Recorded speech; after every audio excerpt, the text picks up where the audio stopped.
নিশ্চিতভাৱে চাওক ৰাজ্যত বানৰ বিভীষিকাময় পৰিৱেশ আৰু এই মুহূৰ্তত মই উপস্থিত আছোঁ নেহেৰু পাৰ্কৰ সন্মুখত গুৱাহাটী বিশ্ববিদ্যালয় আৰু কটন বিশ্ববিদ্যালয় আজিৰ দিনটোত কণ্ঠশিল্পী ৰূপম ভূঞা আৰু তৰালি শৰ্মাই আজিৰ দিনটোত এনেদৰে গানৰ এক শীৰ্ষক অনুষ্ঠান অনুষ্ঠিত কৰিছে আৰু যোনেই যি পাৰে ছাত্ৰ ছাত্ৰীসকলে এটকাৰ পৰা 100 টকালৈকে তেওঁলোকে বৰঙণি দিছে আৰু সেই বৰঙণিৰে তৰালি শৰ্মা আৰু ৰূপম ভূঞা যাব উজনি অসমৰ শিৱসাগৰলৈ। এই মুহূৰ্তত মই সেই স্থানত উপস্থিত আছোঁ। শীৰ্ষক গান অনুষ্ঠান হৈ চলি আছে। বৰ্তমান সেই পৰিৱেশটো ছিনিয়ৰ ভিডিঅ'জনে সঞ্জয় আছে মোৰ লগত। সঞ্জয় দৰ্শকসকলক দেখাব কেনেকৈ কটন বিশ্ববিদ্যালয়ৰ সন্মুখত প্ৰতিগৰাকী ছাত্ৰ ছাত্ৰীয়ে এনেদৰে নিজৰ প্ৰাজ্য মানে সকলোৱে কিবা এটা দিয়াৰ চেষ্টা কৰিছে। কাৰণ উজনি অসমৰ যিটো পৰিৱেশ সেই পৰিৱেশটো আপোনালোকে দেখিছে। সেই পৰিৱেশটোৰ পাছতেই সকলো ওলাই আহিছে, বিভিন্ন দল সংগঠন, বিভিন্ন সকলো শিল্পী সমাজকে ধৰি সকলো ওলাই আহিছে। আৰু আজিৰ দিনটোত দুটাকৈ স্থানত তৰালি শৰ্মা আৰু ৰূপম ভূঞা গৈছিল। এক প্ৰকাৰে ৰাইজৰ বিপুল সঁহাৰি পাইছে। সংগীতেই গীত পৰিৱেশন কৰি হাতত কেইগৰাকীমান তেওঁলোকৰ অনুৰাগীয়ে দান পাত্ৰ লৈ ৰাজপথে গৈছে আৰু ৰাইজে বিপুল সঁহাৰি জনাইছে। তৰালিবা, মই আপোনাৰ কাষলৈ আহিছোঁ। উজনি অসমত বানৰ বিভীষিকাময় পৰিৱেশ, সকলো ওলাই আহিছে। আপুনি আৰু ৰূপম ভূঞাই বিশেষভাৱে নেতৃত্ব লৈছে। আপোনালোকো যাব উজনি অসমলৈ, যি পাৰে আপোনালোকে দিব। কেনেধৰণে পৰিকল্পনা কৰিছে? আজি গুৱাহাটী বিশ্ববিদ্যালয়তো গৈছে আৰু কটন বিশ্ববিদ্যালয়ৰ সন্মুখতো অভূতপূৰ্ব সঁহাৰি। তাৰমানে আচলতে আমি গান গাই থাকোঁ আৰু আমি এণ্টাৰটেইনমেণ্ট লাইনটোত আছোঁ। আমি গান গাওঁ, কমিটিয়ে পইচা দিয়ে, মানুহে পইচা দিয়ে, কিন্তু এই মাতটো কেতিয়াবা কাৰোবাৰ কাৰণে সাহস হওক। আচলতে আমাৰ এই মাতটো শুনি কোনোবা এটকাও যদি দিয়ে, আমি সহায় কৰিব বিচাৰিছোঁ তেনেকুৱা মানুহক, যিসকলে আজিও তাৰমানে পোহৰ দেখা নাই, যদিও তাৰমানে চবেই সহায় কৰি আছে।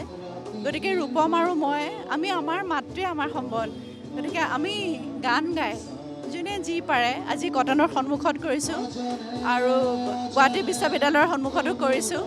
গতিকে আমি আচৰিত হৈছোঁ, মানুহবোৰে মানে আহি সহায় ইমান ধুনীয়াকৈ কৰিছে।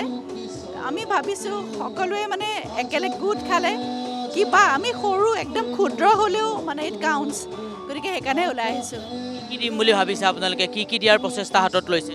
আমি পইচাহে দিম মানে সকলোকে, কাৰণ আমি কথা পাতিছিলোঁ তেওঁলোকৰ লগত।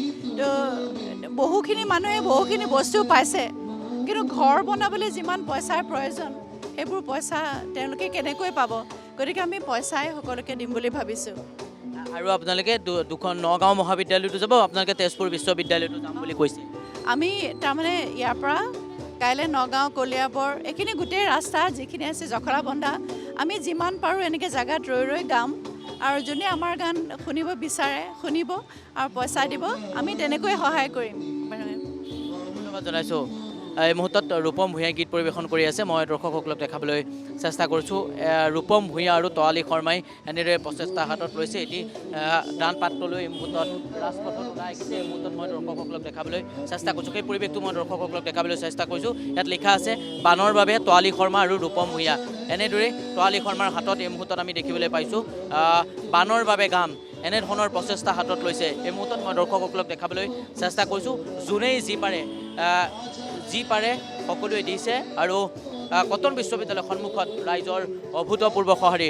ৰূপম ভূঞাই গীত পৰিৱেশন কৰি আছে। মই অকণমান সেই পৰিৱেশটো দৰ্শকসকলক দেখাবলৈ চেষ্টা কৰিছোঁ।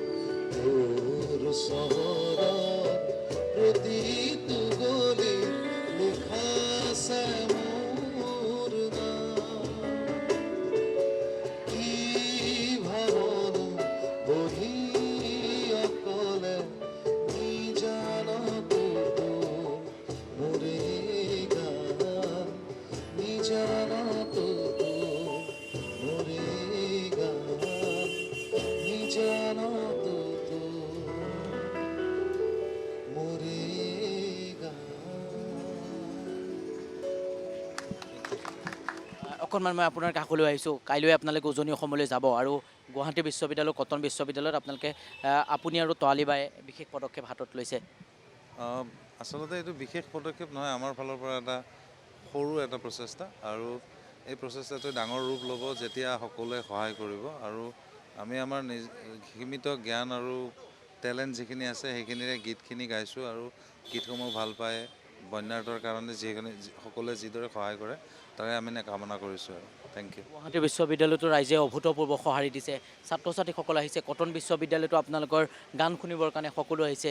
হয়, ভাল লাগিছে। আচলতে আমাৰ গানখিনিৰে যদি আমি বন্যাৰ্থৰ কাৰণে কিবা এটা কৰিব পাৰোঁ, সেইটো আমাৰ কাৰণে ডাঙৰ কথা, আৰু সেইটো উদ্দেশ্য লৈ আমি আগবাঢ়িছোঁ। কাইলৈ উজনিলৈ যাব আপোনালোক? হয়, কাইলৈ নগাঁও, তেজপুৰ যাম, আৰু পৰহি শিৱসাগৰলৈ গৈ আমি আমাৰ মানে যিখিনি পাৰোঁ আমাৰ সহায়ৰ পইচাই দিম বুলি ইতিমধ্যে উল্লেখ।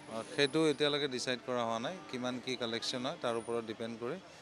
যিহেতু আমি অকল শিক্ষাৰ্থীসকলৰ কাৰণে কিবা এটা কৰিম বুলি ভাবিছোঁ, যিখিনি শিক্ষাৰ্থী বানত মানে বেছিকৈ অভাৱ মানে হয়, তেওঁলোকক আমি যিমান পাৰোঁ পইচা হওক বা তেওঁলোকৰ বাবে কিবা বস্তু এইখিনি দিবলৈ চেষ্টা কৰিম। ধন্যবাদ জনাইছোঁ। সেয়া আছিল ৰূপম ভূঞা। ইতিমধ্যে আমি দৰ্শকসকলক দেখাবলৈ চেষ্টা কৰিছোঁ। কটন বিশ্ববিদ্যালয়ৰ মই সন্মুখ ভাগত উপস্থিত আছোঁ, অৰ্থাৎ নেহেৰু পাৰ্কত মই নেহেৰু উদ্যানৰ সন্মুখত উপস্থিত আছোঁ। এই মুহূৰ্তত মই দৰ্শকসকলক দেখাবলৈ চেষ্টা কৰিছোঁ। এয়া হৈছে কটন বিশ্ববিদ্যালয়ৰ সন্মুখত।